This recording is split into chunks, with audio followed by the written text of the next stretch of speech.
Yeah, happy to be here. Happy to be standing in front of this dam.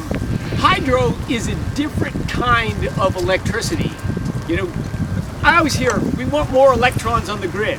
If you add more electrons on the grid right now, it doesn't do anything. It just makes something else turn down.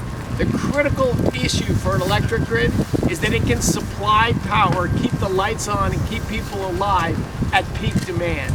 Dispatchable power that's there when you need it is high value power. Hydropower that you can ramp up to a high level at the most valuable time of electricity is critical to enable businesses and houses to have reliable power and have affordable power.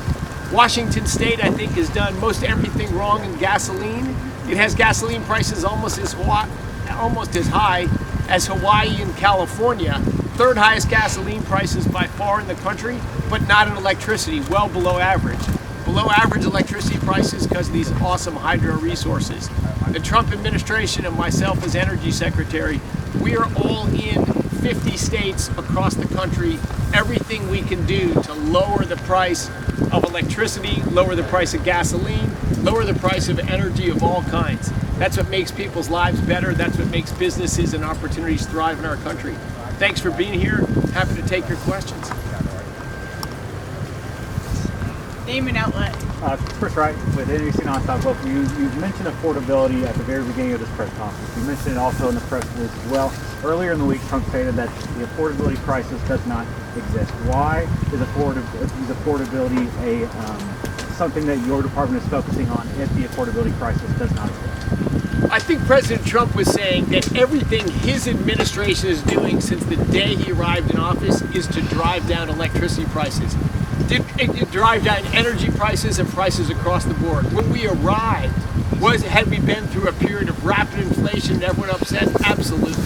He's just talking about the trajectory of his administration to push things the other way.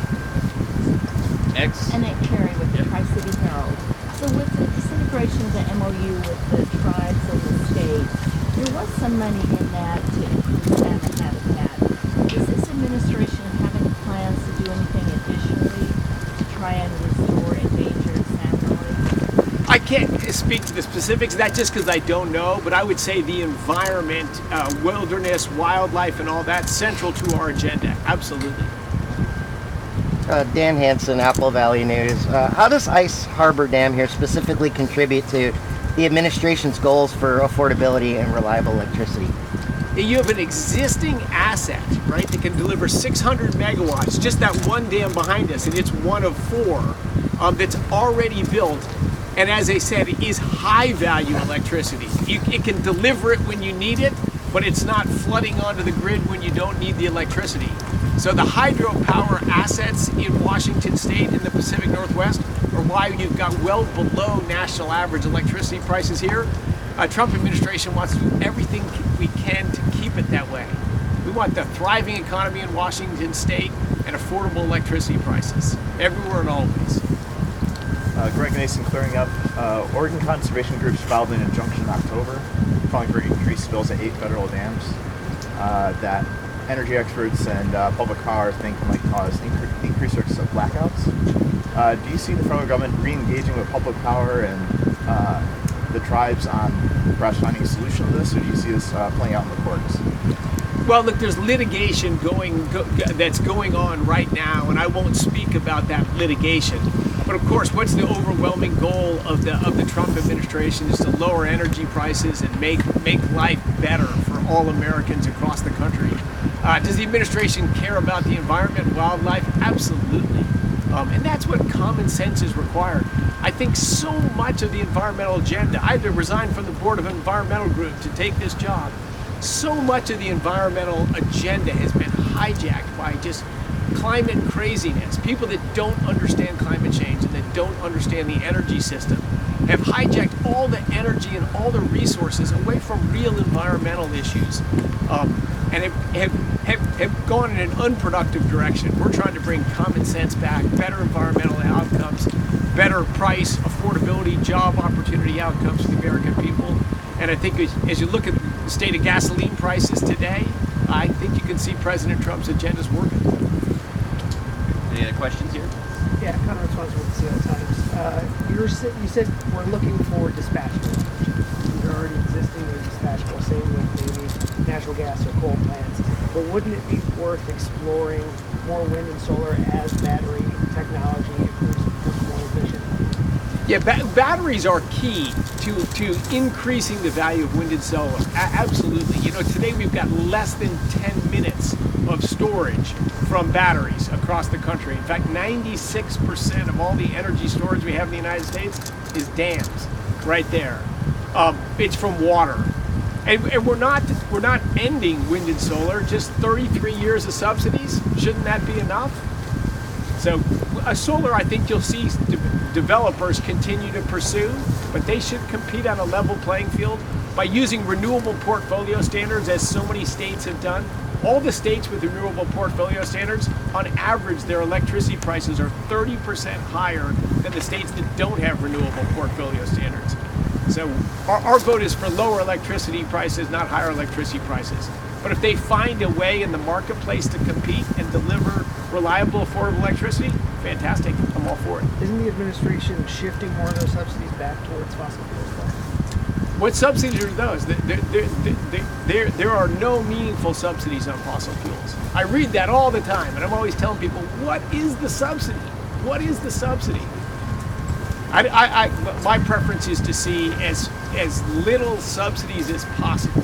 We do have, in the last bill passed last summer, the one big beautiful bill, there are 8 years of subsidies to get the nuclear industry going again and to launch next generation geothermal. There's some subsidies from other energy sources that stayed around in the bill, including, as we stand here today, the same subsidies are still in place for wind and solar, but there is a schedule to end them. But if you know of subsidies for hydrocarbons, please share with me what they are. Why undercut permitting possibilities for wind and solar projects? I don't think there's undercutting of permitting. And we see rushed permitting over the objections of local landowners or fishermen or wildlife with wind power. Is the president trying to correct and have a better balance there, that you can't build a wind power plant no matter what because it's quote unquote clean? That's gone. We're trying to have fair, reasonable, open permitting process for all energy sources. Any others? Aiden Whitaker, TV. Yeah. In regards to the Hanford plant, we saw not too long ago that there were some questions regarding the vitrification plant and that coming online. Is it the intention of the administration and your leadership to continue with that process? Yeah, of course there was some crazy story leaked out there, unfortunately, from a local senator here that somehow we were undermining and planning not to do it. Complete nonsense, was never true. We're committed to cleaning up the legacy waste across the United States from World War II and post-war efforts. We're trying to do that as smart, as efficiently, and as fastly as we possible to benefit the citizens of Washington State and everywhere. And of course, our commitment to cleaning up Hanford and delivering a safe, clean, thriving environment is essential. In fact, we want to see economic development on Hanford's side as well. Nick Carey with the Tri-City Herald.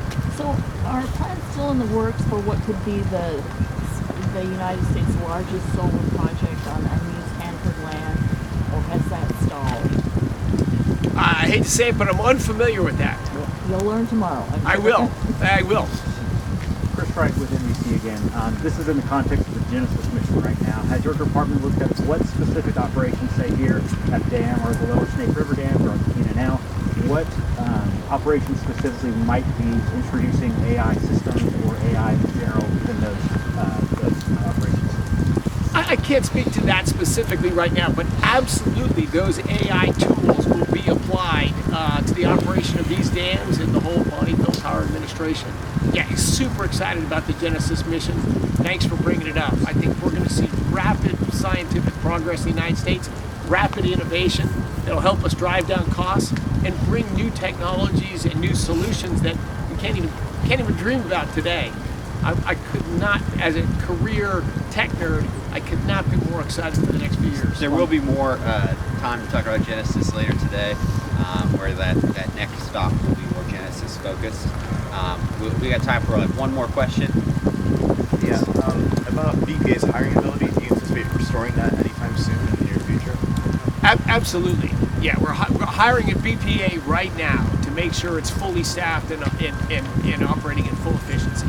Thank you all so much for being out here. Thanks, everyone. If you have any follow-ups, I'll be sticking around.